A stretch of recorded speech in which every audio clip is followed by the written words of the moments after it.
Good morning, good evening, good afternoon, जो भी जब ये लेक्चर देख रहा है उसके according. This is Ankita Arora back with direct tax search and seizure. Ma'am ITC था ना आज तो? हाँ बिल्कुल आईटीसी था, आईटीसी का थर्ड पार्ट था। अभी मैं पहले ये ऑलमोस्ट एक वीक से सर्च एंड सीजर मेरा थोड़ा सा पेंडिंग चला गया था हेल्थ वगैरह के कारण, तो मैं आज वो आपको एक ये पार्ट सर्च एंड सीजर का दे दूँ ताकि आपका असेसमेंट प्रोसीजर तो एटलीस्ट ख़त्म हो जाएगा। तो फिर हम कल फिर आईटीसी का पार्ट नंबर 3 लेंगे, जिसमें मैं आपको बताऊंगी rule number 43 and 17 subsection 5 that is related to your block credit. और उसके बाद एक पार्ट आपको और मिल जाएगा and that part is about section number 18। तो आपका ओवरऑल जो आईटीसी का इम्पॉर्टेंट टर्म थी, जितनी भी चीज़ें इंपॉर्टेंट थी वो सब मेरा आईटीसी का कवर अप हो चुका होगा। तो मुझे ये मैंने ऑल दो स्टडी में डीसी पे डाल भी दिया था कि आज आपको मैं थर्ड पार्ट दूंगी आईटीसी का, लेकिन फिर मुझे बाद में जब मैंने सारा चेकआउट किया तो लगा कि सर्च एंड सीजर ऑलमोस्ट बहुत ज़्यादा टाइम से पेंडिंग चल रहा है। तो एक वो ले लो आप और कल से आप आईटीसी ले लो, ताकि उसके बाद हम फ्रेशली मूव कर पाएंगे। सारा पेंडिंग काम मेरा ख़त्म हो जाएगा यहाँ पे, जो कुछ चैप्टर्स पेंडिंग पड़े थे, ताकि मैं एएमए रीस्टार्ट कर पाऊँ, क्योंकि एएमए में नहीं स्टार्ट कर पा रही हूँ इन सारे चैप्टर्स के चलते। तो एटलीस्ट ये हो जाएगा तो रोज़ एएमए के मैं फिर से पुरानी तरह से जो रोज़ कुछ कुछ क्वेश्चंस डालती थी वो मैं डाल पाऊँगी। ठीक है, चले आगे। यस मैम, बिल्कुल चलते हैं। Talking about search and seizure given in section number 132. Under this section, a wide power of search and seizure is given. Under this section, that is section number 132, and एक minute और मैं एक चीज़ और बोलना चाहती हूँ, one more thing.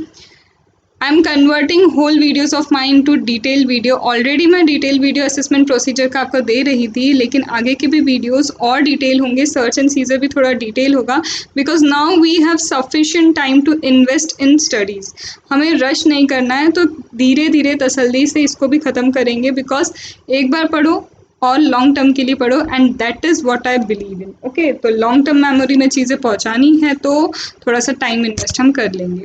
So, talking about section number 132, section number 132, under this section, wide power of search and seizure is given to income tax authority. Income tax authority has been given a wide range of power under section 132.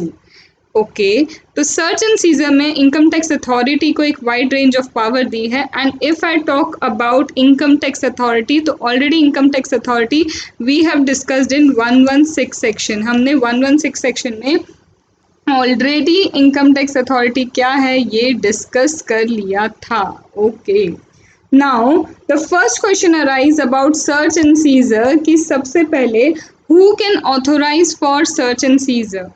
Search and seizure मतलब बहुत common language में अगर हम बोले तो it is raid करना। Search करना मतलब रेड पड़ती है जब जहाँ एक एक चीज़ आपके घर की छानबीन कर ली जाती है कि कहीं कोई सोना तो नहीं दबा हुआ है, कहीं कोई और चीज़ें तो नहीं है। दैट इज़ सर्च, इसे कॉमन लैंग्वेज में रेड बोलते हैं।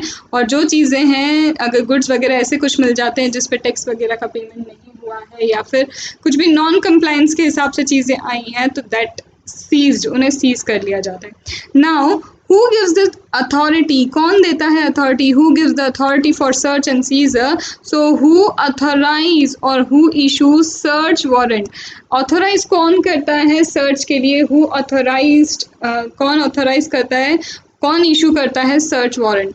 सो who authorize और who issues the search warrant?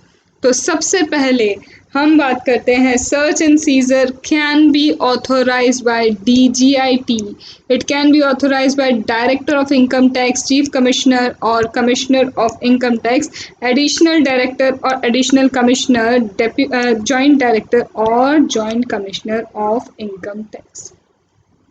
What I am saying कि कौन कौन है जो क्या कर सकते हैं, who can authorise, who can issue search warrant. Search warrant कौन इशू कर सकता है, तो सर्च वारंट इशू करने वाले कौन हैं, सर्च वारंट इशू करने वाले हैं DGIT, DIT, CCIT, CIT, additional director, additional commissioner, joint director, joint commissioner.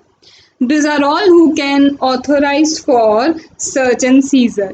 लेकिन यहाँ एक बात याद रखना, यहाँ पे you have to remember one thing that search can be authorise by this, यहाँ तक ये लोग क्या है, they can issue a search warrant, they can authorise for search warrant, but only if they are empowered by CBDT. If they are empowered by CBDT, only then they can authorize for what? They can authorize for search warrant. So who can authorize? Authority can be given by DGIT, Joint Commissioner से DGIT तक, Director General of Income Tax तक they can give the authority.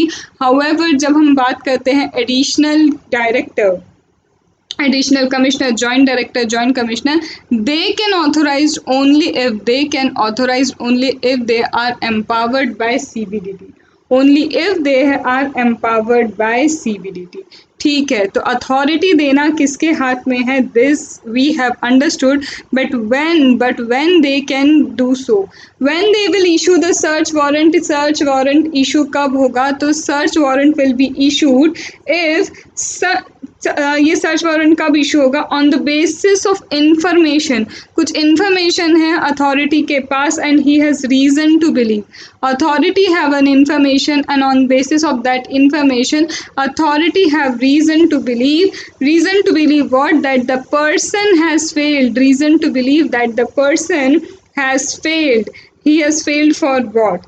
That if the person was issued a summon or a notice was issued to the person to produce books of account or other document under 142 subsection 1, or summon was issued under one, या तो क्या हुआ था, उस person को समन issue हुआ था और notice under 131 was issued to produce books of account और डॉक्यूमेंट, या फिर रिटर्न फर्निश करने के लिए कहा गया था, बुक्स ऑफ अकाउंट फर्निश करने के लिए कहा गया था, एंड उसने क्या किया? समन या नोटिस जो भी था, जो भी इशू किया था, उसको कंप्लाई नहीं किया, या फिर इफ द पर्सन, इफ ये पर्सन को इफ नोटिस और समन वॉज इशूड, अगर इशू होता भी तो he would not have complied, वो कंप्लाई नहीं करता, ये इनकम टैक्स अथॉरिटी के पास रीज़न टू बिलीव है कि इवन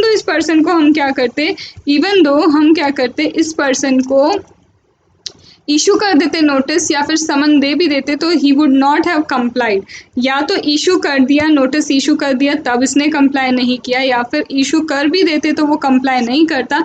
मैम ऐसा कैसे हो सकता है? इनकम टैक्स अथॉरिटी को सपना कैसे आ जाएगा कि समवन विल कंप्लाई और नॉट? तो अगर मैं बोलूँ नीरव मोदी को अभी आप समन दे दो तो क्या वो आ जाएंगे?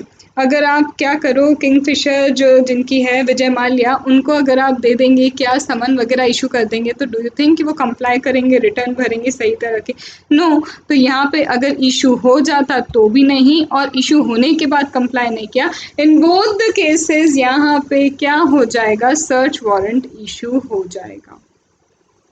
ठीक है, और सुनना, a person is in possession of any article और थिंग, ये कोई पर्सन है, he is in the possession of any article of thing and this article thing includes money, bullion, jewellery, asset, not been or would not be disclosed by him, not be or would not be disclosed by him.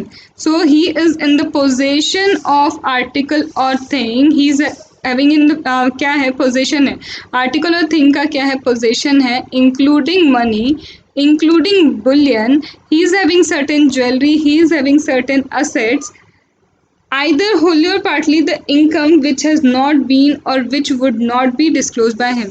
अब ये या फिर कोई income है जो या तो उसने डिस्क्लोज करी नहीं या फिर करने ही नहीं वाला, तो ऐसी आर्टिकल या थिंग उस पर्सन के पोजेशन में है, इंक्लूडिंग मनी, बुलियन, ज्वेलरी या असेट, या तो वो उसे डिस्क्लोज करता ही नहीं या फिर डिस्क्लोज करने ही नहीं वाला, डिस्क्लोज नहीं किया है या फिर ही विल नॉट डिस्क्लोज। तो यहाँ पे रीज़न टू बिलीव अगर ये वाले हैं, in this reason to believe search warrant could be issued, here search warrant could be issued. अब यहाँ पे एक चीज़ याद रखने वाली बन जाती है, यहाँ पे एक चीज़ याद रखने वाली क्या बनती है?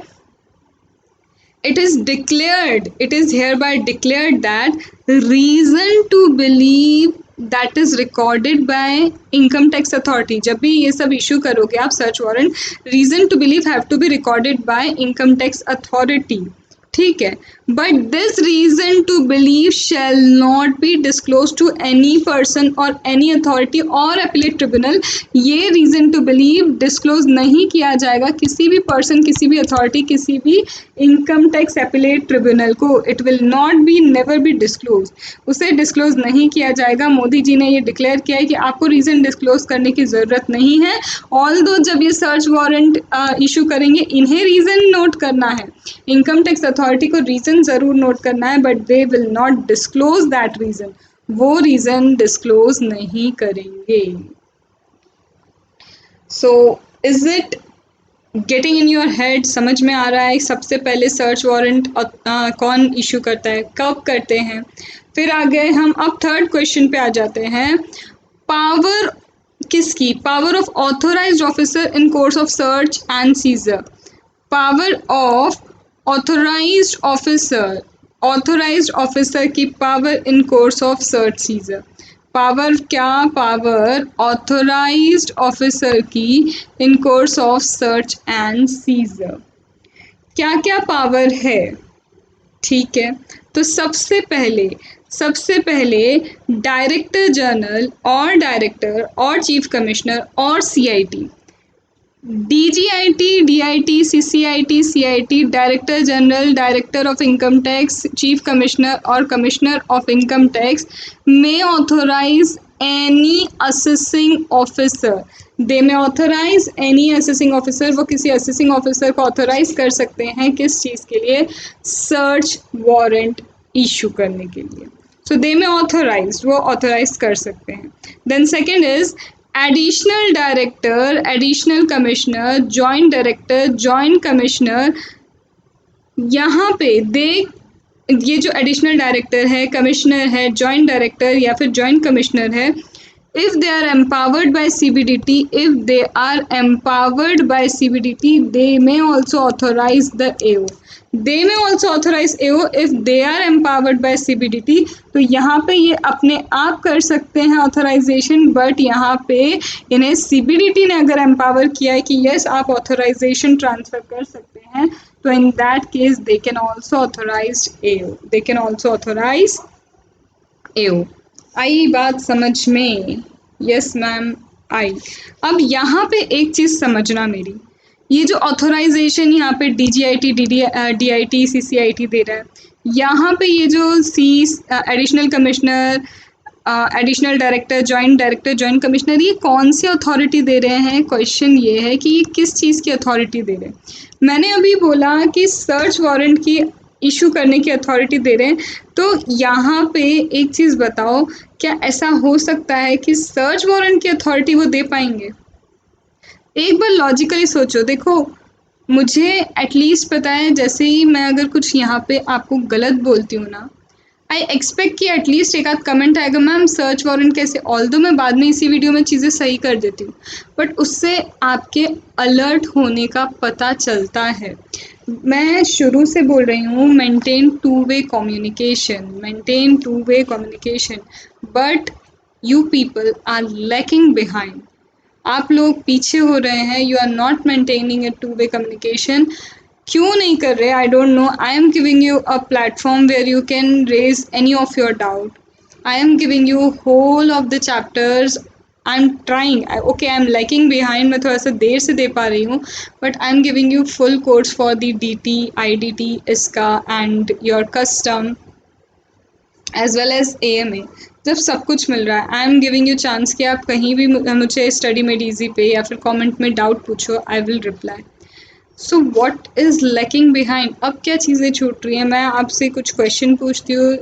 Most of the students, in spite of having a 200-300 of views, to be frank, I don't get comment, इतने नहीं मिलते हैं। I don't know what is the issue, why you don't want to maintain a two way communication.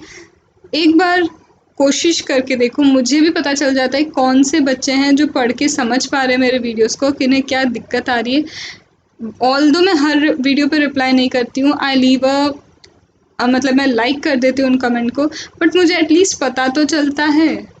देखो, आके तो आपके ऊपर है, I can force, but still बोल सकते हैं। चलो आगे बढ़े। तो यहाँ पे ये बोल रहे हैं कि अथॉरिटी दी है, तो अथॉरिटी किस चीज़ की दे रहे हैं? यहाँ अथॉरिटी दे रहे हैं that they can enter and search any building, place, vessel, vehicle, aircraft. That means enter करो, सर्च करो किसी भी building, place, vessel, vehicle, aircraft को where this person has, where there is a reason, where there is what, there is a reason to suspect, यहाँ पे आपको ऐसा लगता है, you have a reason to suspect that कोई books of account, jewellery या document, money, Boolean वगैरह articles यहाँ पे रखे हैं. If you think in a building, in a at a place, in a vessel, in a vehicle, in a aircraft, if any books of account, jewelry article, anything is kept, you have reason to suspect, then यहाँ authority दी है कि जाओ जाके check करके आओ. First thing. Second, break open the lock of any door, locker, safe, almirah or any other similar thing. ऐसी कोई similar चीज़ है, यहाँ पे आपके पास पावर है, आपके पास क्या है, पावर है कि you can break open it, आप उसे तोड़ सकते हैं. ठीक है. If keys are not available, तब अगर कीज क्या है, keys not available, if keys are not available आप क्या कर सकते हैं, you can break open it. Okay. So what I was saying that break open the lock or door, locker, almirah, अगर आपके पास कीज नहीं है तो they authorize कि okay you can break it. Okay. Now what authorization is given? Search any person who has got out or is about to get into or is in the building, vessel, place, vehicle, aircraft, got out और जो अभी आए हैं या फिर जाने वाले हैं, आने वाले हैं, who is entering the building or vessel, vehicle, aircraft or the place, उस पर्सन को आप क्या कर सकते हैं, सर्च कर सकते हैं. If authorised officer has reason to suspect that such person has secreted about his person, जो जिस भी पर्सन का ये सब चल रहा है सर्च वगैरह, उसके बारे में कुछ भी books of account, article, jewellery, अगर कुछ भी उन्होंने सीक्रेट करके रखी है, सीक्रेटली कुछ भी करा है, तो he can search that person also. Then इसके अलावा क्या बोलते हैं, any person who is found to be in possession, if there is any person who is found to be in possession or control of any books of account or other document in electronic form, also in the form of electronic record, to afford the authorized officer necessary facility to inspect such books of account or document. अगर electronic form में records हैं तो जिसके पास भी position में है या control में है, he should help the officer कि वो इंस्पेक्ट कर पाए. He should what give the officer, उसे ऑफिसर को ये इंस्पेक्ट करने देने होंगे. ठीक है. तो ही कैन ऑथोराइज दैट. फिर ऑथोराइजेशन किस चीज़ की हो सकती है आगे, seize any books of account, document, money, bullion, jewellery, other valuable. Money, bullion, jewellery, other valuable things जो भी हैं, इन्वेंट्री है, उसे सीज किया जा सकता है except stock in trade, except stock in trade. तो यहाँ पे सीज कर सकते हैं, सीज किसको कर सकते हैं, सीज कर सकते हैं एन इन्वेंट्री, मतलब लिस्टिंग कर सकते हैं books of account, document, money, bullion, jewellery, other valuable की, एक्सेप्ट स्टॉक इन ट्रेड. यहाँ पे स्टॉक इन ट्रेड छोड़ के सबका सर्च एंड सीजर यहाँ पे किया जा सकता है, उनकी इन्वेंट्री बनाई जा सकती है. ठीक है. However note inventory, stock in trade कितना है उसका इन्वेंट्री आप बना सकते हो, उसकी लिस्टिंग कर सकते हो, बट सीज नहीं कर सकते. एंड आगे यहाँ पे क्या बोला है, यहाँ पे ये बोला है कि आइडेंटिफिकेशन मार्क भी पुट ऑन कर सकते हैं बुक्स ऑफ अकाउंट और डॉक्यूमेंट पे, जिन्हें सर्च कर लिया गया है, जिन्हें देख लिया गया है, तो mark, place the mark of identification on the books of account और डॉक्यूमेंट, और मेक और कॉस्ट मेड एक्सट्रैक्ट और कॉपीज, एक्सट्रैक्ट और कॉपी भी निकाली जा सकती है. They can do so. This is what, this is search में क्या क्या ऑथोराइजेशन दी जा सकती है. तो here they are giving you the concept. तो यहाँ पे क्या क्या ऑथोराइजेशन है सर्च की वो दी गई है. till now if you have any sort of doubt in this, you can please ask me through the comment. And doubt के लिए कोई स्कोप नहीं छोड़ने का, ठीक है। इट माइट बी पॉसिबल थोड़े से वीडियोस लेंदी हो जाए, चलेगा, लेकिन डाउट क्लियर होना ज़रूरी है, क्योंकि एक बार क्लियर करेंगे और लॉन्ग टर्म मेमोरी में चीज़ें पहुंचाएंगे, ठीक है। चलो आगे आते हैं हम डीम्ड कंस्ट्रक्शन पे, डीम्ड या कंस्ट्रक्टिव सीजर पे। डीम्ड और कंस्ट्रक्टिव सीजर, अब ये डीम्ड कंस्ट्रक्टिव सीजर क्या है तो समझना, where it is not possible और practicable to do physical possession of any valuable article. If it is not possible that you can do physical possession, or it is not practicable to do physical possession of any valuable article or anything due to volume, due to weight, due to physical character, or due to dangerous nature, due to valuable article, due to thing, due to volume, due to weight, due to physical character, or due to dangerous nature, then AO may serve, then what AO may serve an order on owner or person in immediate possession of that article or thing, that they shall not remove or part with or otherwise deal with that asset, that valuable article, except with the permission of authorised officer. यहाँ पे बोल रहा है अगर physical possession possible नहीं है तो एक नोटिस सर्व किया जाएगा एओ के थ्रू कि आप इन आर्टिकल्स से डील नहीं कर सकते, आप इसे बेच नहीं सकते, किसी भी तरह से रिमूव नहीं कर सकते, और अगर डीलिंग करनी है, रिमूव करना भी है, तो previous permission of authorised officer is required. आपको ऑथोराइज्ड ऑफिसर की प्रायर परमिशन लेनी ही होगी। You are required to take the permission of what? Authorized officer. And this action is deemed to be seizure. This is constructive seizure, but this is known as seizure. And here one more thing, nothing contained in this that is proviso. This is a proviso to 132 subsection 1 कि seizure का ये क्या है, proviso है। This is basically second proviso. This is second proviso to your 132 subsection 1.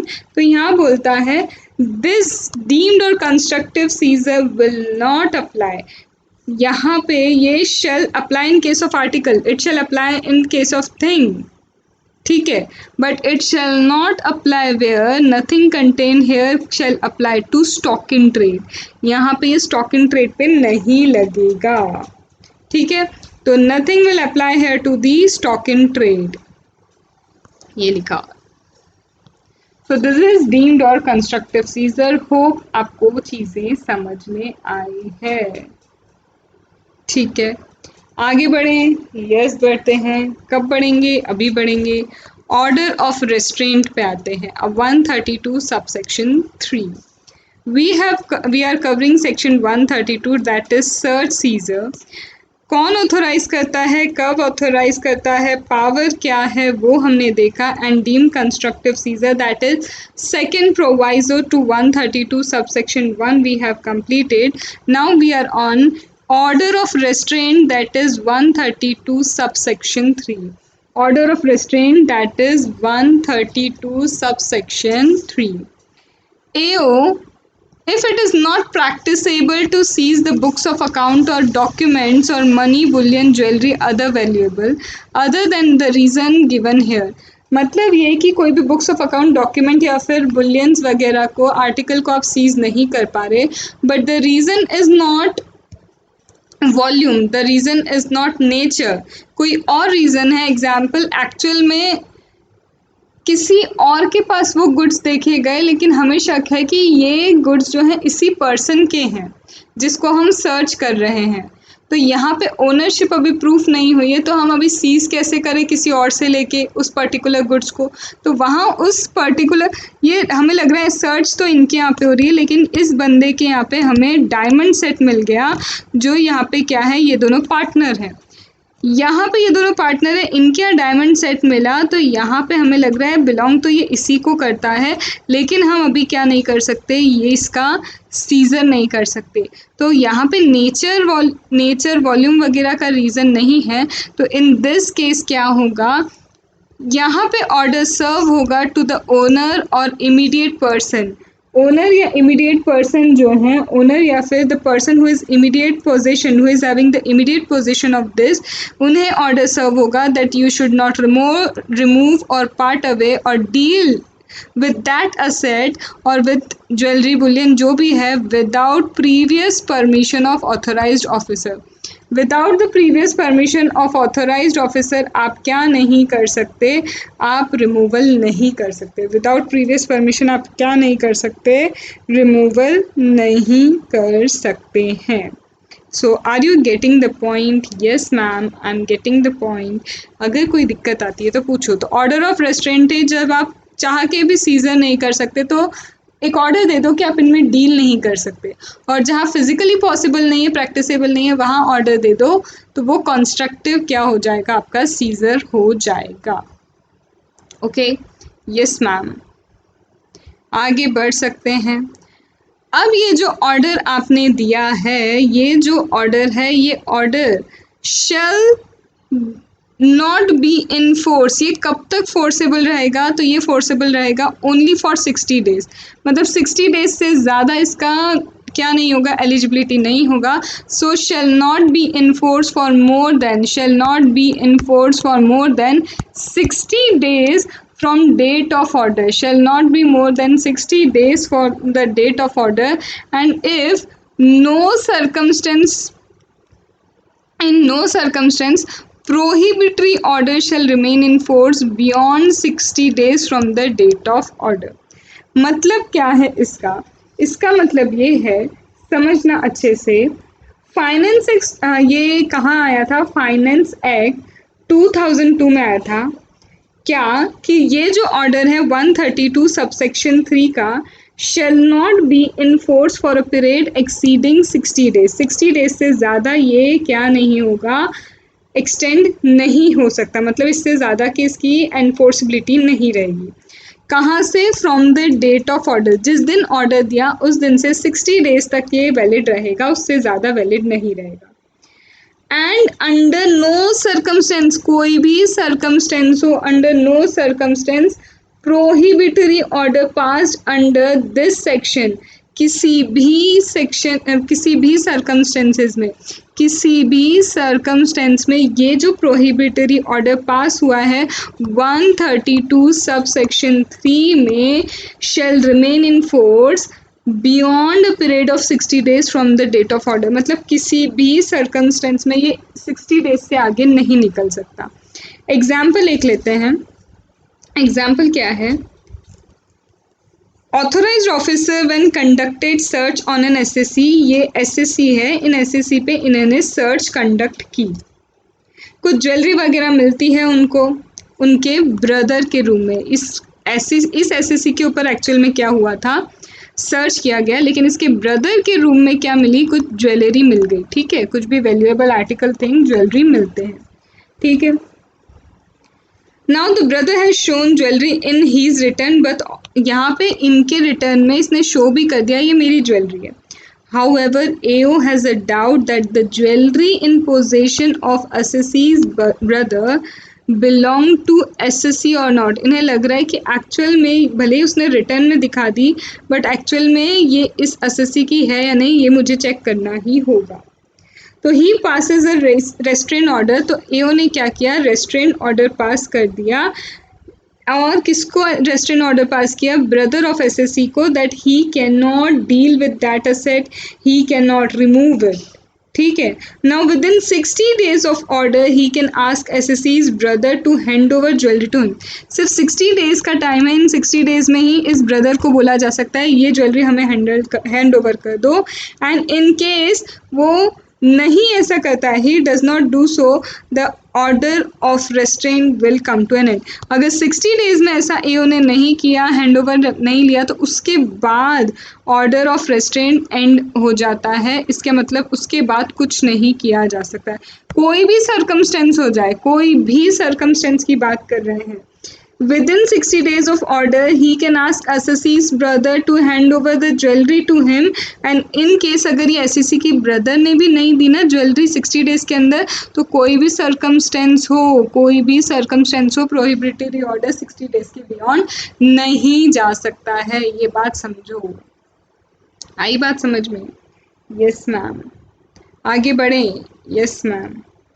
आगे की बात ऐसी है, if building place vessel aircraft under the jurisdiction of chief commissioner of income tax or commissioner of income tax, if where the building place vessel aircraft in which search is conducted, जहाँ पे ये search conduct किया जा रहा है, जिस building place vessel aircraft में conduct किया search, if it is within the area of jurisdiction of chief commissioner or commissioner of income tax, but such chief commissioner or commissioner of income tax has no jurisdiction over the person.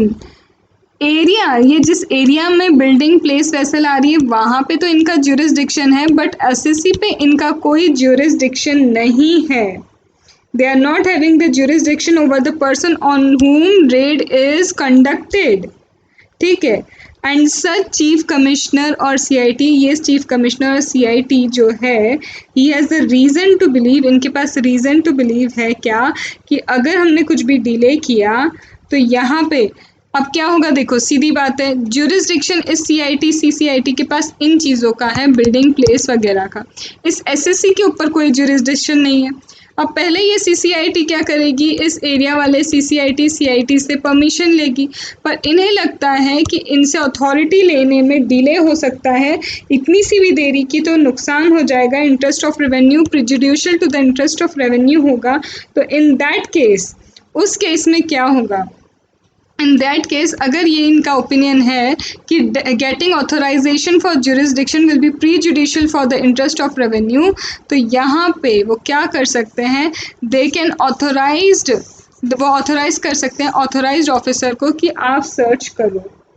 वहाँ पे क्या होगा, इन that case वहाँ पे क्या होगा, दे में he is competent, हमारा CCIT CIT is competent to authorize the authorized officer, they will authorize the authorized officer to conduct search। इसका मतलब ये है, सपोज बिल्डिंग जो है, बिल्डिंग है, एग्जाम्पल ले रही हूँ, बिल्डिंग सपोज आपकी MP में है, ठीक है, एंड SSC कहाँ रह रहा है, हमारा SSC रह रहा है महाराष्ट्र में, ठीक है, बिल्डिंग MP में है, SSC कहाँ है हमारा, SSC महाराष्ट्र में है। तो अब जो CCIT CIT है उनका ज्यूरिसडिक्शन इस बिल्डिंग पे है, यहाँ मतलब MP में है, वो यहाँ पे सर्च वगैरह नहीं कर सकते क्योंकि ज्यूरिसडिक्शन नहीं है, बट उन्हें लगता है कि यहाँ जब तक ऑथराइजेशन लेंगे देर हो चुकी होगी, तो यहाँ का CCIT CIT क्या कर सकता है, परमिट कर सकता है ऑथोराइज्ड ऑफिसर को कि भैया कंडक्ट करो सर्च क्या कर दो, कंडक्ट कर दो। आई बात समझ में? यस मैम, आई बात समझ में? दिक्कतें कुछ नहीं मैम, अभी तक तो कोई दिक्कतें नहीं दिख रही है। ठीक है, आगे बढ़ सकते हैं। यस मैम, बिल्कुल आगे बढ़ सकते हैं। अब आता है where there is search for any books of account और डॉक्यूमेंट असेट, ठीक है, where a search for books of account document और asset have been authorised by CIT CCIT who is competent to do so। CCIT CIT ने authorise की कहीं पे search, books of account document assets वगैरह से related जो भी search है ऑथोराइज कर दी उन्होंने, ठीक है, एंड किसी और CCIT या CIT को who is not having jurisdiction over the SSC, who is not having jurisdiction on SSC has reason to suspect, उसके पास रीज़न है सस्पेक्ट करने का। क्या रीज़न है कि बुक्स ऑफ अकाउंट डॉक्यूमेंट या जो भी है, books of account document articles वगैरह जो हैं, they are kept at a building, ऐसी किसी बिल्डिंग वगैरह में रखे हैं जहाँ पे उनका जुरिसडिक्शन नहीं है, ठीक है। अब उल्टा केस है, पहले बिल्डिंग वगैरह पे जुरिसडिक्शन था तो SSC पे जुरिसडिक्शन नहीं था, अब SSC पे जुरिसडिक्शन है तो उस बिल्डिंग वगैरह पे जुरिसडिक्शन नहीं है। तो search for any books of account document या asset have been authorised by CIT CCIT who is competent to do so, और किसी और CIT CCIT को जिसके पास क्या नहीं है, not having jurisdiction over the SSC, इस SSC के ऊपर उसका कोई ज्यूरिसडिक्शन नहीं है, कोई ज्यूरिसडिक्शन नहीं है, लेकिन उस ऐसे CCIT CIT को लगता है जिसके पास इस SSC का तो कोई ज्यूरिसडिक्शन नहीं है, सर्च कोई और कर रहा है, कोई और CIT ने सब, रुको मैं आपको अच्छे से समझाती हूँ इस जो देखो, ये एक CIT है, ये एक CIT है, इनके पास इस SSC का ज्यूरिसडिक्शन भी है, ये यहाँ पे सर्च कर सकते हैं, कोई दिक्कत नहीं है। इन्होंने सर्च क्या किया, ऑथोराइज किया, search for the books of account document asset क्या हुआ, ऑथोराइज किया इस CIT CCIT ने, ठीक है, ये कॉम्पिटेंट है। लेकिन किसी और CIT CCIT के पास रीज़न टू सस्पेक्ट है कि क्या कुछ भी इनका क्या रीज़न टू सस्पेक्ट है, लेकिन ये जिस CIT CCIT के पास रीज़न टू सस्पेक्ट है, इसके पास इस SSC का ज्यूरिसडिक्शन नहीं है, इसके पास इस SSC का क्या है, ज्यूरिसडिक्शन नहीं है, but he has reason to suspect that such books of account, जो ये बुक्स ऑफ अकाउंट ये लोग सर्च कर रहे हैं ना, या फिर सच डॉक्यूमेंट जो ये लोग सर्च कर रहे हैं, ये ऐसी किसी बिल्डिंग प्लेस वगैरह पे रखी है that is not specified in search warrant. इसने देखा कि ये लोग सर्च तो करवा रहे हैं, लेकिन सर्च वारंट में उस बिल्डिंग को, वो प्लेस को इंक्लूड नहीं किया जहाँ पे इसे लगता है कि बुक्स और डॉक्यूमेंट रखे गए हैं। तो क्या होगा इन that case he may authorise the authorised officer to search such other building place, ये भी बोल सकता है कि जाओ जाके सर्च करो। एक्चुअल में इन्होंने सर्च की इसके यहाँ, लेकिन सर्च वारंट में वो बिल्डिंग प्लेस इंक्लूड नहीं की, तो दूसरे CIT को अगर रीज़न टू बिलीव है तो वो क्या बोलेगा, वो ऑथोराइज कर देगा ऑथोराइज्ड ऑफिसर को कि जाओ जाके वो अदर प्लेस को सर्च करके आ जाओ, ठीक है। नाउ इसके बाद समझना, accordingly if a search warrant is issued by CIT, ठीक है, यहाँ पे ये जो इसने इशू किया, तो दूसरे सपोज करो हमारे एग्जाम्पल में क्या था, MP और दिल्ली था, I guess MP and Maharashtra था, तो महाराष्ट्र गवर्नमेंट ने अगर बोला है कि इस बिल्डिंग को सर्च करो, तो वहाँ पे अब उसके महाराष्ट्र के ऑथोराइज्ड ऑफिसर जाके उस बिल्डिंग को सर्च कर सकते हैं। Are you getting the point? लेकिन सर्च के रीज़न बताने की कोई ज़रूरत नहीं है, यहाँ पे भी रीज़न डिस्क्लोज करने की कोई ज़रूरत नहीं है। In fact, this authorized officer may request the police or any central government officer help के लिए ये request कर सकते हैं कि इन्हें अगर किसी की हेल्प चाहिए, पुलिस या फिर किसी सेंट्रल गवर्नमेंट ऑफिसर की, तो वो हेल्प ले सकते हैं, they can take the help, okay? इसके अलावा एग्जामिनेशन ऑफ ओथ, किसी भी पर्सन को, एनी पर्सन को एग्जामिन कर सकते हैं ऑन ओथ। यहाँ पे authorised officer during the course of search seizure he can examine on oath any person, जिसके पास, जो ऐसे पर्सन को जिसके पास पोजीशन है या फिर जिसके कंट्रोल में कोई books of account, money, bullion, jewellery है, तो उसका क्या कर सकते हैं, उसे एग्जामिन कर सकते हैं ओथ पे, एंड इनफैक्ट उसका स्टेटमेंट भी रिकॉर्ड कर सकते हैं और उसे एज एन एविडेंस किसी भी प्रोसीडिंग में आगे यूज़ किया जा सकता है। दैट इज़ 132 सबसेक्शन 4 कि ओथ पे एग्जामिन भी किया जा सकता है और साथ में आगे चल के एज एन एविडेंस यूज़ किया जा सकता है उसका statement. That statement might be used as evidence. आया? यस मैम, बिल्कुल आ गया। आगे बढ़ सकते हैं? यस मैम, बिल्कुल आगे बढ़ सकते हैं। Let me take a break, I want to drink water, और फिर हम आगे करते हैं presumption in course of search and seizure. Trying की यहाँ पे ये कितना चार्ट का भी है, ओके, चार्ट का यहाँ तक हम एटलीस्ट कंप्लीट ही कर लें, that will be good for us.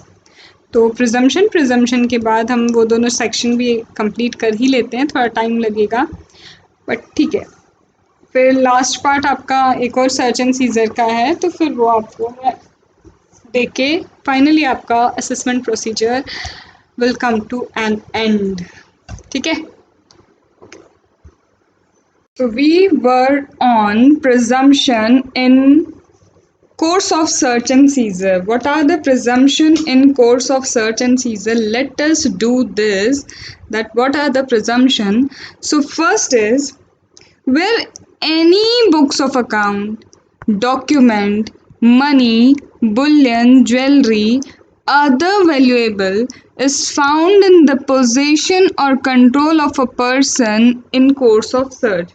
This is the person, इसके अगेंस्ट सर्च हो रहा है, and if this person is found कि इसके पास कोई बुक्स ऑफ अकाउंट है, he is having any document, money, bullion, jewellery और other valuable, then there will be certain presumptions, means कि मान लिया जाएगा पहले ही that this books of account और डॉक्यूमेंट और whatever valuable thing he is having in the possession or control belongs to him. तो सबसे पहले जो भी मिलता है इसके पास से ये मान लिया जाएगा कि वो किसको बिलोंग करता है, वो इन्हीं भाई साहब को बिलोंग करता है. This is the first presumption. Second इस बुक्स ऑफ अकाउंट डॉक्यूमेंट में जो भी लिखा है that content of books of account, the content in the document is presumed to be true. Whatever is the content that is in the books of account, in case if you have written कि हमें किसी से 1 crore rupees लेने हैं, although आपने मस्ती मस्ती में लिख दिया होगा लेकिन सर्च हुआ और यहाँ पे ये मान लिया जाएगा एक्चुअल में आपको किसी से 1 करोड़ रुपीस लेने हैं. ठीक है. Then signature and other part of book of account document in the handwriting of that person.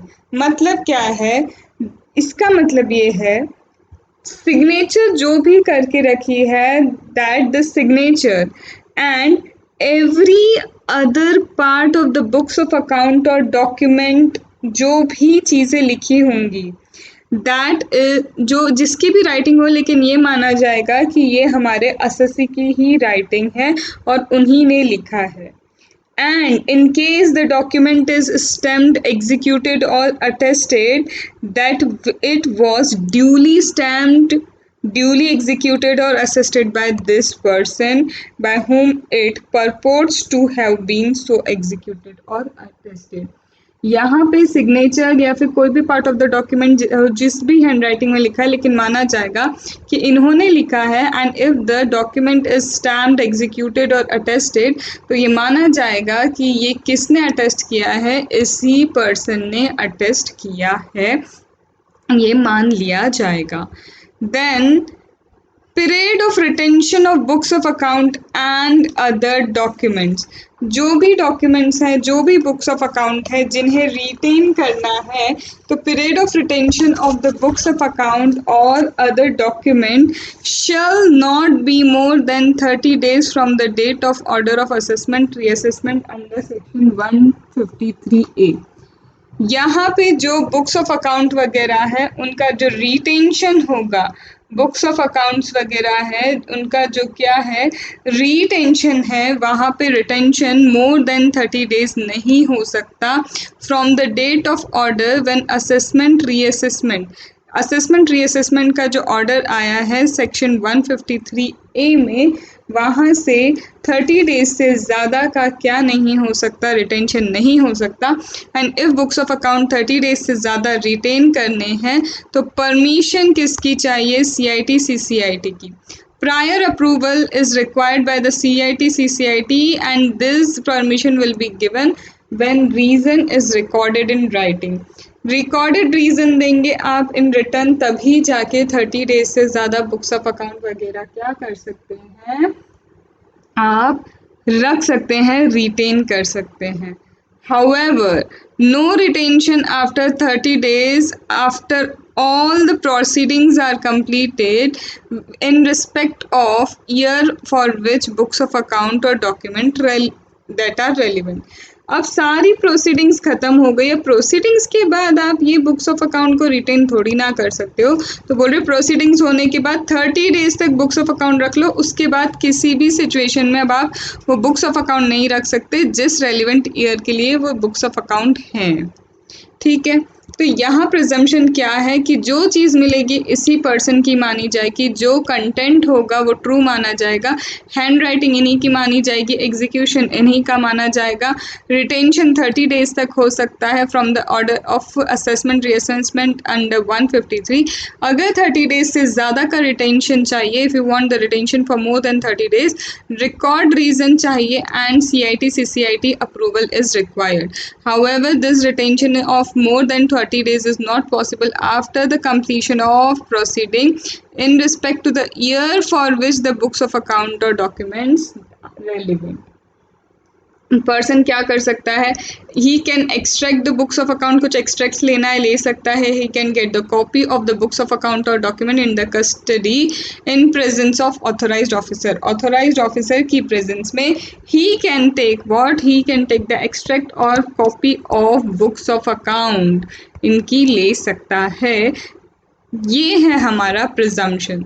This is what, this is the presumption. Hope आपको समझ में आया होगा। What you have to do, आपको क्या करना है, देखो यहाँ मैं इस वक्त आपको लर्निंग नहीं करवा रही हूँ सर्च एंड सीजर का, I am just explaining you the concept.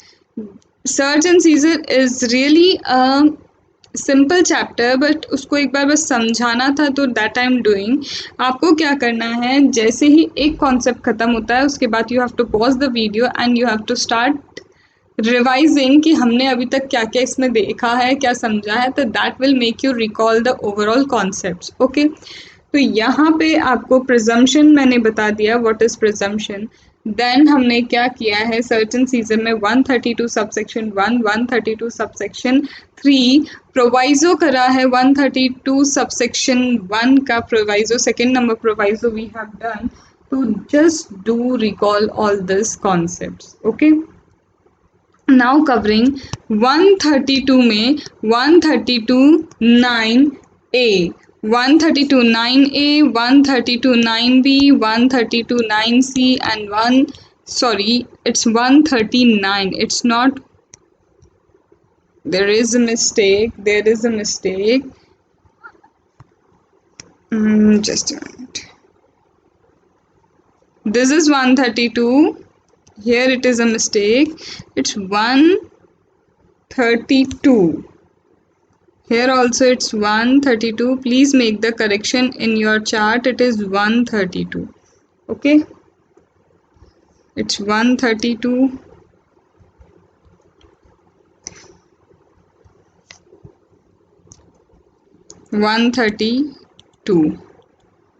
okay, so 132 subsection 9A, 132 subsection 9B, 132 9C, 132 9D. Now what are these sections all about? These sections have been added by Finance Act 2017. Finance act 2017 ने ये sections add किए हैं और क्या बोला है, यहाँ पे कहा गया है, if authorized officer have no jurisdiction over the person who has been searched, यहाँ पे क्या बोला है, there is an authorized officer and this is an authorized officer where this authorized officer has no jurisdiction over the person, this is the person who is being searched, this authorized officer has no jurisdiction over the person who is being searched by him. Jurisdiction इस SSC के ऊपर नहीं है, लेकिन search इन्होंने conduct की है। Suppose prejudicial to the interest of revenue था और फिर क्या हुआ, परमिशन लेना डिले हो सकता था, डिले होने में क्या है, prejudicial to the interest of revenue हो जाता, तो इन ऑथोराइज्ड ऑफिसर ने यहाँ पे इनके ऊपर सर्च कर दी। Now he is not having any jurisdiction over this person, इनके ऊपर कोई ज्यूरिसडिक्शन नहीं है इनका, ठीक है।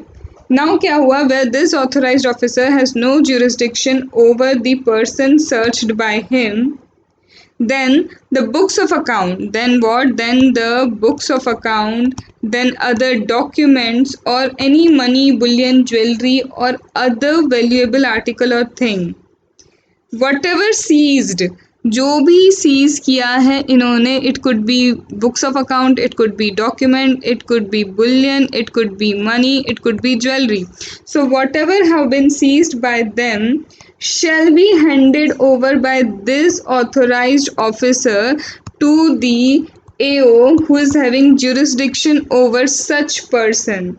Now, whatever material is seized, he has to return the seized material to the AO who is having jurisdiction over the SSE in 60 days from the date on which search is completed.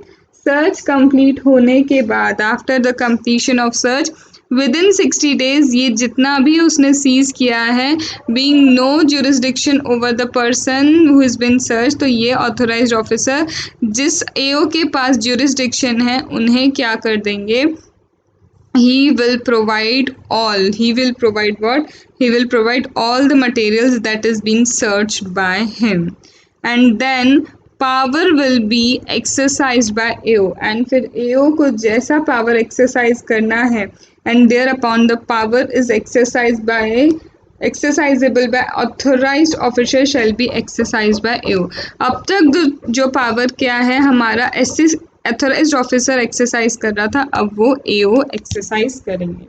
That means एक SSC के ऊपर कोई jurisdiction नहीं है, but search conduct की एक authorised officer ने, तो जितना भी सीजर किया है उन्होंने, जो भी सीज किया है, the date when this search get completed 60 days के अंदर he has to return it back to AO having jurisdiction, to the AO who is having jurisdiction on such person. That is 132(9)(a). That is what? 132(9)(a). Now covering 132(9)(b). Now covering what? 132(9)(b). And 132(9)(b) is about where during the course of seizure, where search and or seizure, search चल रहा है या seizure चल रहा है, जो भी है, where during the course of search or during the course of seizure or within a period of 60 days from when search gets completed, or within a period of what, 60 days from the date on which search was completed, either during search seizure or within 60 days from the completion of this search, the authorized officer, for a reason that he has recorded in writing, this authorized officer is satisfied. He is satisfied for purpose of protecting the interest of revenue, that it's necessary. क्या necessary है, क्या करना है उसको, कि provisionally कोई property को attach करना है. यहाँ पे ड्यूरिंग सीजर या फिर with in 60 days from the completion of search, ये ऑथोराइज्ड ऑफिसर हैं. इन ऑथोराइज्ड ऑफिसर को लगता है कि इंटरेस्ट ऑफ रेवेन्यू का इंटरेस्ट प्रोटेक्ट करने के लिए प्रोविजनली किसी प्रॉपर्टी को अटैच करना होगा. प्रोविजनली क्या करना होगा, प्रॉपर्टी को अटैच करना होगा. Provisionally the property is required to be attached. तो इन दिस केस, इस केस में वो क्या करेंगे, पहले प्रायर अप्रूवल लेंगे डीजीआईटी और डीआईटी की. They will take the prior approval of director general of income tax और director of income tax, and then he will provisionally attach the property belonging to SSC. What he will do, he will provisionally attach the property belonging to SSE. Provisionally attach what? The property that belongs to SSE. So 132(9)(a) की जब authorized officer seized चीज़ें return करते हैं. B is about what? Provisional attachment of the property. Now 132(9)(c) is whatever provisional attachment is made under 132(9)(b. जो भी provisional attachment 132(9)(b) में किया जाएगा, whatever the provisional attachment that is being done in 132(9)(b, it shall cease to have effect after the expiry of 6 months from the date of order. जिस दिन order of provisional attachment गया उस दिन से 6 months के अंदर, order of provisional attachment के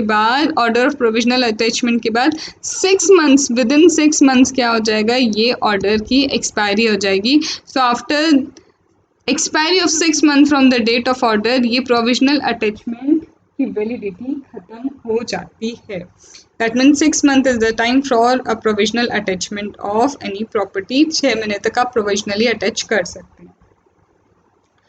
132(9)(d क्या है? तो 132(9)(d is about authorized officer can make reference to valuation officer. Authorized officer, if authorized officer during the course of search and seizure, search seizure में authorised officer को लगता है कि that he is having certain doubt about the valuation of a property, then within a period of 60 days, then within a period of 60 days from the date on which search was completed, from the date on which search is completed, within a period of 60 days from the date when search is completed, he may make ये जो है authorised officer valuation officer को क्या कर सकते हैं, reference दे सकते हैं, ले सकते हैं उनका रेफरेंस 142A में।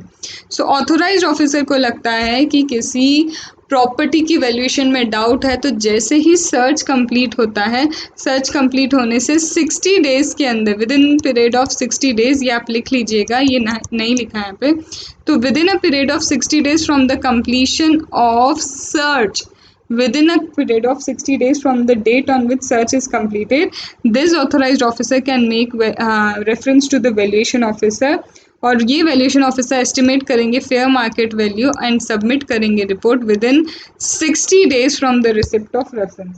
60 days के अंदर ये क्या कर देंगे, they will give you what, they will give the authorized person the valuation. So this is A was about return करना, B प्रोविजनल अटैचमेंट, टाइमिंग कितना है प्रोविजनल अटैचमेंट के इफेक्टिव होने का, and D is about valuation officer को reference करना, referring to home, referring to valuation officer. ठीक है, एंड इन एनी केस हमने ये ऑलरेडी पढ़ लिया है कि जो भी रीज़न टू बिलीव था सर्च का, वो डिस्क्लोज करना ज़रूरी नहीं है, that's not required to be disclosed, उसे डिस्क्लोज नहीं करना है। Okay, now covering 132A, that is power to requisition books of account, and 132B, application of seized or requisitioned asset. तो late us complete both the section, and इसके बाद एक part आपका और सर्च एंड सीजर का रहेगा, and after that your full assessment procedure in detail gets completed from my end. Okay, yes ma'am, sure, आगे बढ़ें। यस मैम, बिल्कुल बढ़ सकते हैं। So let us complete 132A. 132A is powers to requisition books of account etc. Ma'am क्या मतलब है इसका? इसका मतलब ये है, अगर हमारे डायरेक्टर जनरल या फिर डायरेक्टर या चीफ कमिश्नर या कमिश्नर जो हैं, उनके पास कोई इन्फॉर्मेशन है, director general of income tax, director of income tax, chief commissioner of income tax और commissioner of income tax, chief commissioner or what, commissioner of income tax, if these persons are having certain information and on the basis of that information they have reason to believe, they have what, they have reason to believe, and what are the belief that any person to whom summon or notice was issued under 131, any person to whom summon or notice was issued to produce the books of account or documents under 131 or filing of return under 142 subsection 1 has failed or omitted, he has failed or omitted to provide what, he has failed or omitted to do so, and said books of account, said documents have been taken in the custody of any officer or authority under any other law. समन भेजा कि भैया books of आप आइए करिए, notice भेजा books of account documents हमारे पास present कीजिए, या फिर 142 सबसेक्शन 1 में रिटर्न के लिए कहा गया, but the person failed to comply with the notice or summon or he omitted to compliance, तो इन ऐसे केस में क्या हुआ, ये बुक्स ऑफ अकाउंट या डॉक्यूमेंट क्या कर ली गई, इन द कस्टडी ले ली गई, किसी भी अथॉरिटी ने अपनी कस्टडी में ले ली, इन एनी अदर लॉ, किसी और लॉ में, it's not income tax law, any other law, किसी और लॉ में क्या किया, इन्होंने बुक्स ऑफ अकाउंट कस्टडी में ले ली, ठीक है। या फिर क्या हुआ, द पर्सन टू हुम समन और नोटिस अंडर 131 और 142 हैज बीन और माइट बी इशूड, अगर इनको समन इशू हुआ या फिर होता तो भी ये कंप्लाई नहीं करते, विल नॉट और would not have produced any books of account और डॉक्यूमेंट दैट वर यूजफुल और relevant to the proceeding and the set books of account has been taken in the custody, या तो उन्होंने नहीं किया या फिर अगर उनको नोटिस वगैरह समन इशू होता भी तो they would not have complied, will not और वुड नॉट हैव कंप्लाइड और produce the books of account, तो ये बुक्स ऑफ अकाउंट डॉक्यूमेंट क्या कर लिए, इन द कस्टडी ले लिए किसी ऑफिसर या अथॉरिटी ने, under any other law, point to be noted, under any other law, ठीक है। नाउ आर्टिकल और थिंग के ऊपर, any article thing including money, bullion, jewellery etcetera represent either wholly or partly, this represent either wholly partly income which has not been or which would not have been disclosed by him in return। Suppose करो क्या हुआ, कुछ ऐसे article money, bullion, jewellery वगैरह मिले हमें जो क्या है, हैज़ नॉट बीन, या तो डिस्क्लोज किए नहीं गए रिटर्न में या फिर वो डिस्क्लोज करता भी नहीं रिटर्न में, पर ये ज्वेलरी बुलियन उसके पोजीशन या कंट्रोल में मिले हैं और ये आर्टिकल्स को भी क्या कर लिया, कस्टडी में ले लिया, इन आर्टिकल्स को भी क्या किया इन्होंने, कस्टडी में ले लिया।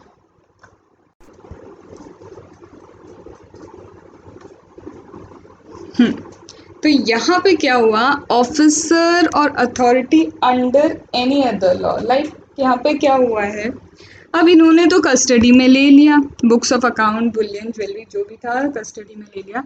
Now if this DGIT, DIT, CCIT और CIT, ठीक है, जो भी ये DGIT, DIT, CCIT या CIT हैं, they may authorize the AO, they may what, they may authorize the AO, AO को ऑथोराइज करेंगे, क्या ऑथोराइज करेंगे कि वो ये AO रिक्वेजिशन दे, मतलब रिक्वेस्ट करे इन ऑफिसर से। अब ये ऑफिसर्स कौन हो सकते हैं, this could be officer of custom act, this could be officer of sales tax, this could be officer और अथॉरिटी ऑफ फेमा एक्ट, मतलब फेमा हो सकता है, custom act, sales tax act, कोई भी any other law other than income tax है।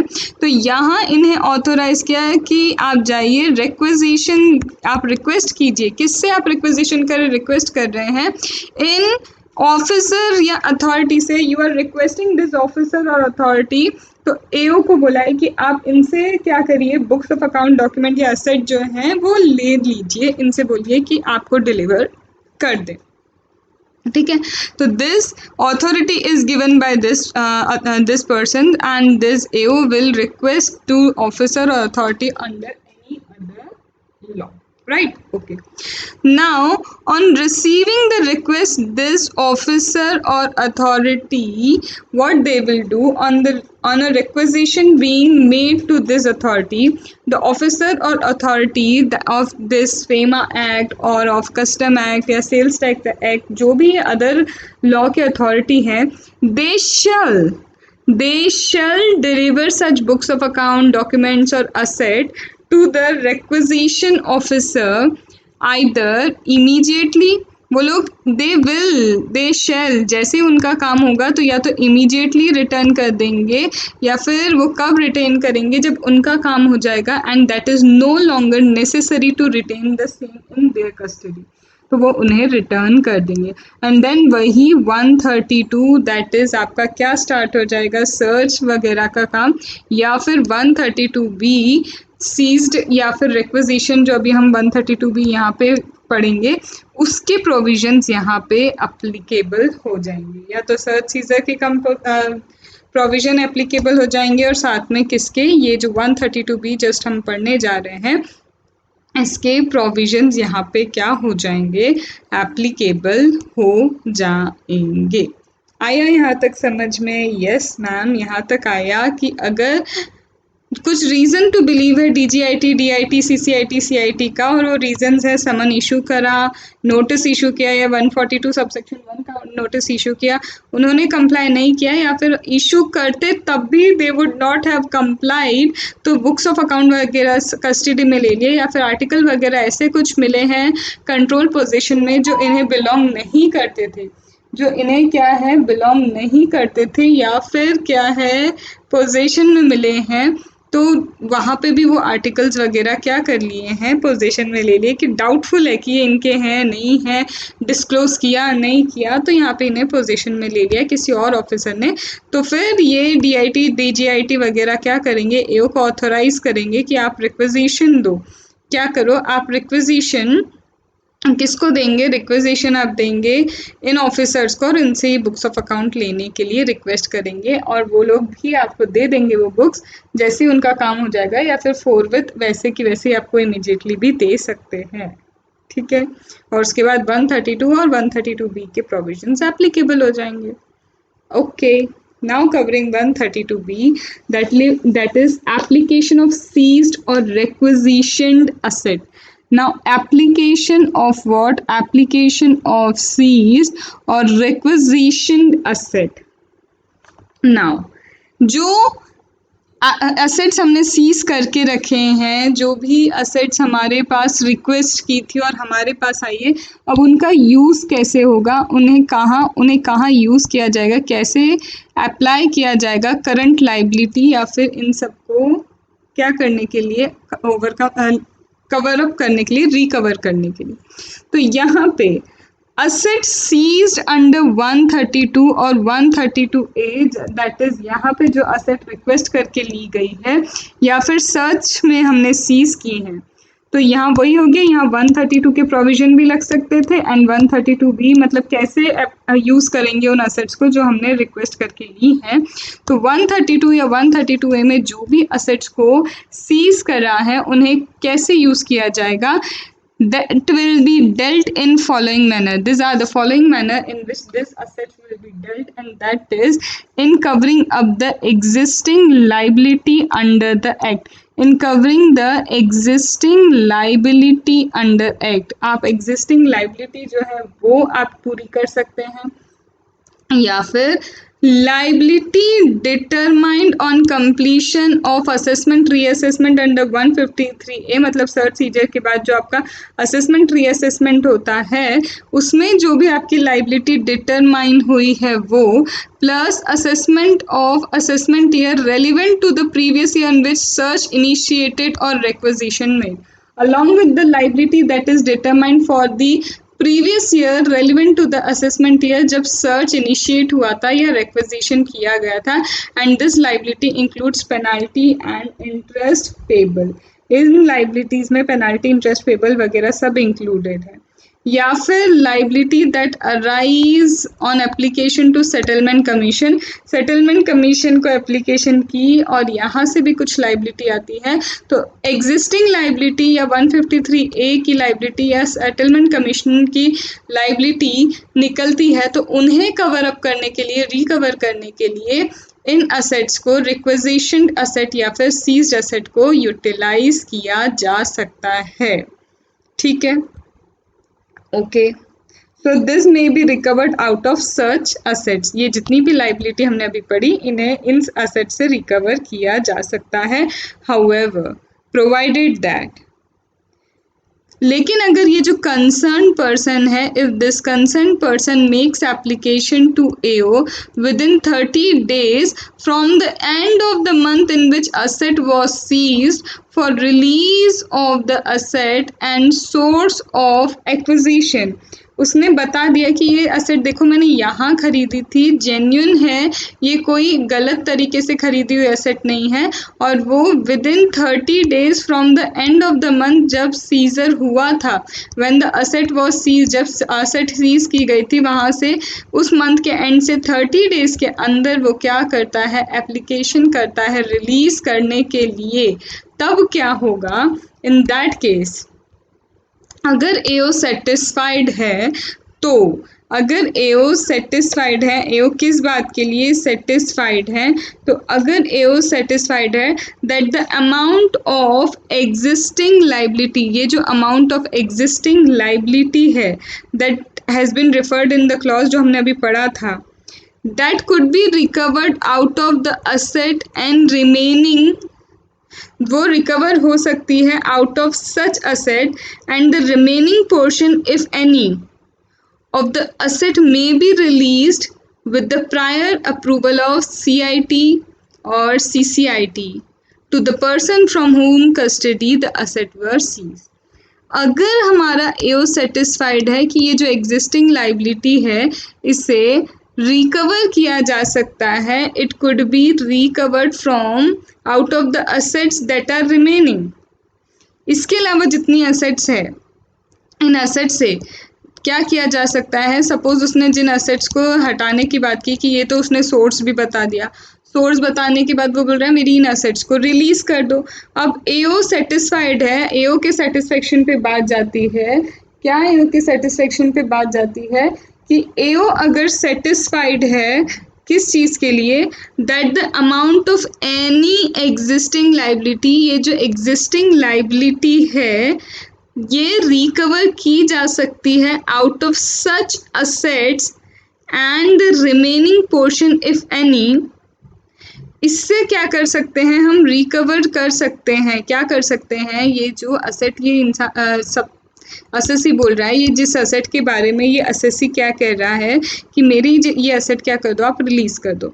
अब एओ को क्या लगता है कि ठीक है, एग्जिस्टिंग लाइबिलिटी को हम बाकी असेट से क्या कर सकते हैं, रियलाइज कर सकते हैं, बाकी की जो भी रिमेनिंग है उससे, तो हम क्या करेंगे, वो एओ क्या करेगा, उस असेट को रिलीज कर देगा, वो क्या कर देगा, उस असेट को रिलीज कर देगा उस पर्सन को जिस पर्सन से कस्टडी में ली है। इसका एक एग्जाम्पल छोटा सा समझा देती हूँ मैं। सपोज करो कैश क्या किया था, कुछ कैश इसने सीज किया था, हमारे एओ ने कैश कितना सीज किया था, लेट्स से 200 लाख, 200 लाख का cash was seized by the AO. AO ने क्या किया, 200 लाख का सीज किया है कैश। असेसी ने एओ के एक्सप्लेनेशन के लिए to the satisfaction of AO explain किया that 50 lakh is explained cash. 50 lakh तो वो ऑलरेडी बता चुका था कि ये कैश मेरा एक्सप्लेन कैश है, मैंने रिटर्न वगैरह में सब में बता दिया है।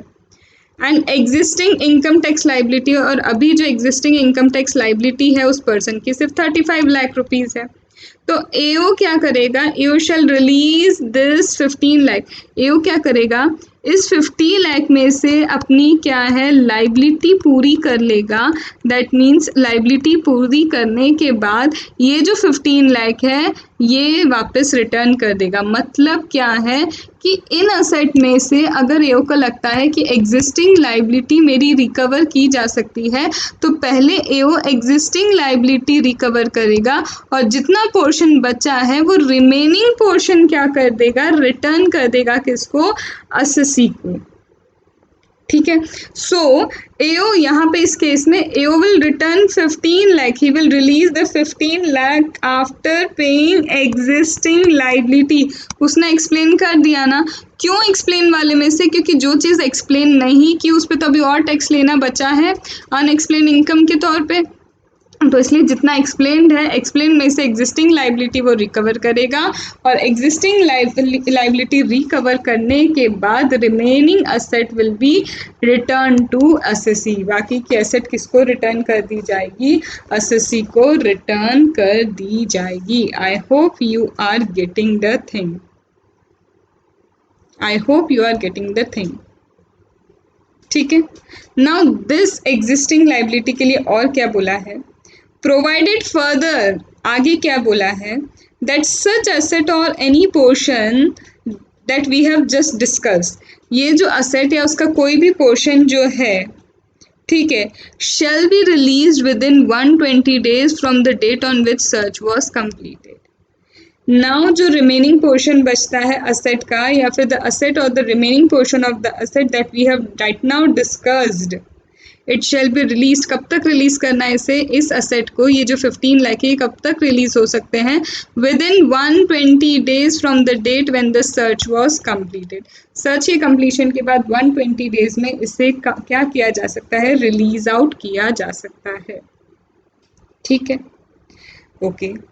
देन नेक्स्ट थिंग इज यहीं पे, और द असेट और books of account were delivered to requisition officer, या तो एसएससी को या फिर जिस ऑफिसर ने रिक्वेस्ट किया है।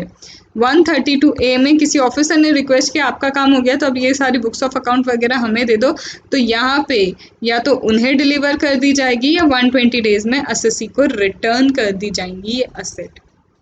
आई बात समझ में? यस मैम, बिल्कुल आई। एंड हैव पेशेंस, आपको इसका एक रिवीजन लेक्चर मैं दूंगी, लेकिन मैं कब दूंगी ये मैं तभी बता पाऊंगी जब मेरा डीटी का पूरा लेक्चर, आपके पूरे ओवरऑल टॉपिक ख़त्म होंगे, तब मैं लिंक वाइज पूरी चीज़ें आपको एक बार फिर से एक्सप्लेन करूंगी रिवीजन लेक्चर के through, and that is for sure. But वही चीज़ है, I can guarantee that time, मैं टाइम नहीं बता सकती क्योंकि डिटेल लेक्चर है, डिटेल में समझा दिया, एक रिवीजन ज़रूरी है बॉस, तो रिवीजन हम करेंगे, लेकिन उसके लिए पहले, इसके बाद जस्ट मैं आपके लिए या तो मैं TDS अपलोड करूँगी सबसे पहले, या फिर असेसमेंट इंटरनेशनल टैक्सेशन, इन दोनों में से कुछ एक अपलोड होगा। तो उसके बाद हमारा असेसमेंट ऑफ वेरियस मतलब 3 टॉपिक अभी हमारे ए चैप्टर एनालिसिस के बचते हैं, तो वो अपलोड होने के बाद आपका रिवीजन स्टार्ट हो जाएगा, and that will be a marathon. But मैं ये डिक्लेयर ये कर सकती हूँ कि DT का मैराथन आएगा, बट ये डिक्लेयर नहीं कर सकती मैं आपको कि डेट क्या होगी, टाइम क्या होगा। बट हाँ, आपको एटलीस्ट एग्ज़ाम के 1.5 महीने पहले मिलेगा, ये फॉर श्योर है, एंड 1.5 महीने पहले आपको मिल रहा है तो that is more than sufficient I guess. ठीक है, चलो आगे बढ़े। Yes ma'am. Now suppose if the asset that we are talking about, जो भी एसेट की हम बात कर रहे हैं, this asset is wholly money, सिर्फ मनी ही है। ठीक है, तो यहाँ पे क्या होगा, पहले एओ क्या करेंगे, लॉजिकल है, उस मनी को पहले एग्जिस्टिंग लाइबिलिटी को डिस्चार्ज करने में, सारी लाइबिलिटीज़ जो हमने डिस्कस की हैं एग्जिस्टिंग, उसको डिस्चार्ज करने में यूज़ करेंगे, और बाकी का जो अमाउंट है वो एसएससी को रिलीज़ कर देंगे, एज सिंपल एज दैट। ठीक है, नाउ अगर असेट अदर देन मनी है तो if the asset is other than money, then इसे भी डिस्चार्ज करने के लिए अप्लाई किया जाएगा, एंड जो भी अमाउंट बचता है उस असेट का, वो अमाउंट बचा हुआ रिटर्न कर दिया जाएगा एसएससी को। मतलब एसेट से जितनी रिकवरी हो सकती है लाइबिलिटी की, रिकवर करने के बाद अगर कुछ पोर्शन असेट से बचता है तो that will be return back. ठीक है, okay. Now central government shall pay 0.5% per annum और part interest on money seized under 132 और 132A plus proceeds of assets sold towards discharge of existing liability minus money realized under first proviso and aggregate money to meet amount। ये क्या लिखा है ma'am, suppose आपकी 10 करोड़ की asset seize की गई थी और सारी की सारी लाइबिलिटी वगैरह हटाने के बाद आपके 7 करोड़ बचते हैं, किसके पास बचते हैं, हमारे एओ के पास। तो इन दैट केस आपको जब ये 7 करोड़ रिटर्न किए जाएंगे, ये 0.5% पर मंथ और पार्ट ऑफ द मंथ के हिसाब से विथ इंटरेस्ट आपको रिटर्न किए जाएंगे। कब से, from the date immediately following the expiry of 120 days. देखो यहाँ बोला है कि असेट्स को 120 डेज में, जैसे ही सर्च कंप्लीट होती है, सर्च कंप्लीट होने के बाद 120 डेज में असेट रिटर्न करनी है। If SSC, if AO fails to return it in 120 days, तो वो क्या करेगा, वो after 120 days from the date on which search completed, after 120 days से क्या करेगा, to the date of completion of assessment, जिस दिन असेसमेंट कंप्लीट हुआ उससे 120 डेज के बाद आपको 0.5% का पर मंथ और part of the month interest मिलना स्टार्ट हो जाएगा। ठीक है, तो 0.5% per month or part of the month you will get as interest. This is what this is all about search and seizure का पार्ट नंबर फर्स्ट। इससे पहले मैंने आपको एलिमेंट्री कुछ सेक्शंस बताए थे, तो ये पूरा चार्ट है। जहाँ जहाँ आपको लग रहा है कुछ कुछ चीज़ें और लिखनी है, आप रिटेन नहीं कर पाओगे, तो do right in the chart, ठीक है, आप लिख लो। और जहाँ मैंने मिस्टेक बताया था वो मिस्टेक आप क्या कर लेना, वो मिस्टेक आप सॉल्व अपनी सही कर लेना, ठीक है। So this completes our search and seizure का part number, ideally part number first. Now soon I am going to soon मतलब मैं कोई टाइमिंग आपको डिक्लेयर नहीं कर रही हूँ, but you will get another video explaining 153A, 153B as well as 153C, that is related to again search and seizure. And after the completion of these three sections, some judicial announcement वगैरह जो हैं, कुछ और भी 153 से related और भी sections हैं, जितना भी अभी मतलब रिमेनिंग पोर्शन बचता है that I will give you. It will take ideally another 1.5 hours and then your search and seizure will be complete. So do share the videos, do take full benefit of it and let others take the benefit, and for my efforts just share the videos, that is it, nothing else is required. And stay positive, cumulative revision, summary notes बनाओ, and जितना हो सके stay at home, stay safe and stay positive. That is the biggest thing. Calm your mind, relax, take out best from the worst. Whatever is the scenario, क्या होने वाला है उसकी चिंता छोड़ दो, प्रेजेंट को संवार लो, वही बहुत है, क्योंकि future you can't change, past is not in your hands, what is in your hand is your present, और प्रेजेंट में हमें मेहनत करनी है। इंस्टा वगैरह ये सब स्क्रॉल करके जीवन नहीं सुधरने वाला है, तो हम लोग ज़्यादा से ज़्यादा इन्वेस्टमेंट बैंकिंग ये वो ऐसी बुक्स पढ़ लें उस जगह, या फिर न्यूज़ देख लें जिससे हमारा नॉलेज एनहेंस हो, that is something really important. बोलना मेरा काम है, एप्लीकेबल आप करोगे नहीं करोगे वो आपके ऊपर है, but as a well wisher I can say you that. तो ऑल द बेस्ट, और मिलते हैं हम लोग एक और पार्ट में। और आईटीसी में ऑलरेडी बता चुकी थी मैं क्यों अभी अपलोड नहीं कर पाई हूँ, but today I guess you will get ITC also, बस टाइमिंग मत पूछो, ओके। चलो bye bye and all the best, और अच्छे से पढ़ो, और डाउट हो तो कमेंट है, चैनल है, पेज है, पूछ सकते हो, ठीक है, ओके।